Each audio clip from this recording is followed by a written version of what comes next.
Aujourd'hui, on plonge dans un business qui promet de rendre riche et très vite. Un business qui génère des millions, mais qui opère dans l'ombre, dans les recoins des réseaux sociaux. Et ce qu'on va découvrir ensemble, c'est à la fois fascinant et franchement assez troublant. On commence fort avec cette déclaration. Un jeune entrepreneur de 21 ans qui fait fortune grâce à deux influenceuses qui n'existent pas.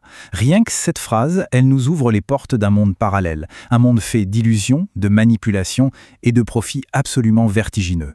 Alors pour comprendre comment tout ça fonctionne, on va décortiquer le système étape par étape. On partira de la promesse de richesse. On verra la réalité bien plus sordide. On passera par les secrets de fabrication de l'intimité pour arriver à une évolution qui, vous allez voir, semble tout droit sortie d'un film de science-fiction. Bon, tout commence par l'appât du gain évidemment. Qu'est-ce qui pousse des jeunes à se lancer dans ce qu'on appelle l'OFM, l'OnlyFans Management?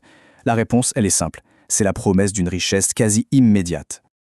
Regardez-moi ces chiffres. Attention, on ne parle pas de revenus annuels. Non, ça, ce sont les gains mensuels que déclarent les plus gros patrons d'agences. Forcément, face à des montants pareils, on comprend tout de suite pourquoi ce business fait rêver autant de monde. Mais voilà, derrière les stories Instagram à Dubaï et les voitures de sport, la réalité est bien plus complexe. C'est toute une industrie qui s'est construite non pas sur la vente de contenu, mais sur l'industrialisation de fausses relations intimes. Passons maintenant au modèle économique, du moins le modèle officiel. Pourquoi est-ce qu'une créatrice de contenu accepterait de donner la moitié de ses revenus? C'est quoi au juste la proposition de valeur de ces agences? Sur le papier, le concept est clair. L'agence, c'est un partenaire business. Elle gère tout, le marketing, la promotion, la gestion des abonnés. Comme ça, la créatrice peut se concentrer sur ce qu'elle sait faire de mieux, le contenu.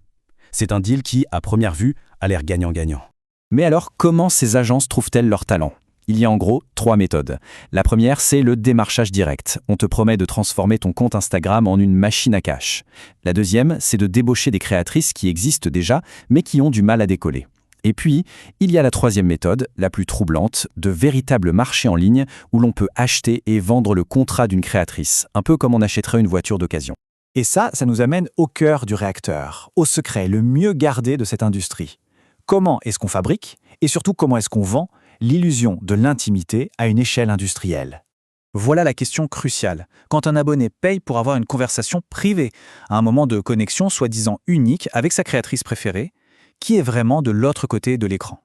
Eh bien, la réponse, elle est brutale. Dans 80% des cas, ce n'est pas la créatrice qui répond. C'est une armée de travailleurs de l'ombre qu'on appelle les chatteurs. La relation si personnelle, si authentique, est en fait, dans sa grande majorité, une mise en scène. Et qui sont ces chatteurs? Souvent, ce sont des hommes basés aux Philippines, au Venezuela, payés parfois moins de 2 $ de l'heure.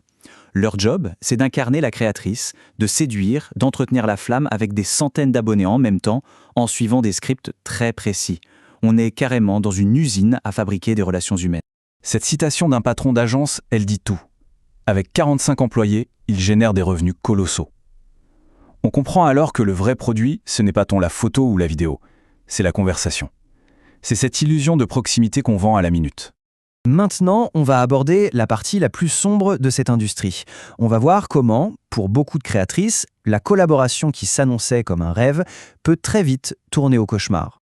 Du côté de l'agence, le discours est bien rodé. Le succès, c'est une question de discipline. Si la créatrice écoute, si elle est coachable et qu'elle suit la stratégie, alors la réussite est garantie. Sous-entendu, si ça ne marche pas, c'est de sa faute.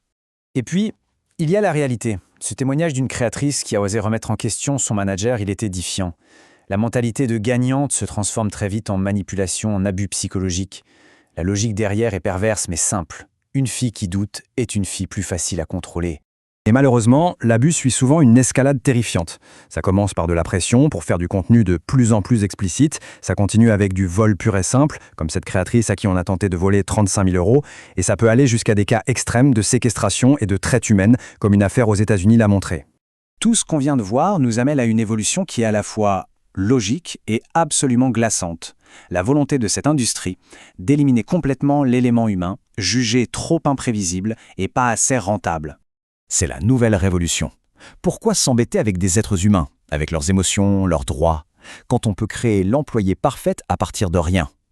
Les agences se tournent maintenant vers des modèles 100% générés par intelligence artificielle. Pour une agence, c'est le produit parfait. Une créatrice IA, elle travaille 24 heures sur 24, 7 jours sur 7. Elle ne demande pas de salaire, elle n'a pas d'état d'âme et elle est contrôlable à 100%. C'est la marchandisation de l'intimité poussée à son extrême. Une intimité sans humain. Mais bon, pour qu'un système pareil soit aussi florissant, il faut bien des clients. Alors, qui sont les personnes qui alimentent cette énorme machine? Et là, les chiffres sont assez surprenants. Ils cassent un peu les clichés qu'on pourrait avoir. Le client type, ce n'est pas un adolescent isolé.